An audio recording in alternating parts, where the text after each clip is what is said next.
মুর্শিদাবাদের অশান্তির পেছনে বিজেপির হাত রয়েছে। মমতা বন্দ্যোপাধ্যায়ের অভিযোগের দিনে বিধানসভায় হিন্দু শহীদ দিবস পালন করেছে বিজেপি। কালো পতাকা গায়ে কালো উত্তরীয় ঝুলিয়ে স্লোগান বিক্ষোভ দিয়ে প্রতিবাদে সামিল হয়েছিলেন বিজেপি বিধায়করা। বিধানসভার বাইরে একটি অস্থায়ী বেদি বানিয়ে হরগোবিন্দ এবং চন্দন দাসদের শ্রদ্ধা জানিয়েছেন বিরোধী দলনেতা। তার দাবি, মৃত্যুর জন্য দায়ী মমতা বন্দ্যোপাধ্যায়। ফারাক্কার বিধায়কের দাদা শামসেরগঞ্জের বিধায়ক ধুলিয়ানি চেয়ারম্যানরা জড়িত।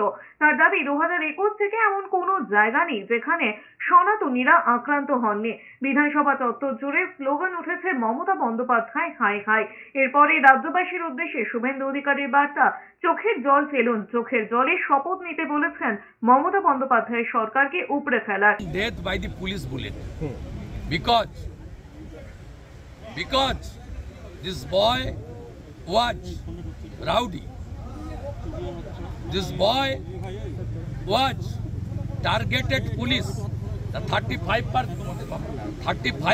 police personnel seriously injured, fabricated and malafide statement by the Chief Minister of the state. Muralidhar Sen লেনে শহীদ দিবস পালন করেছেন সুকান্ত মজুমদারও।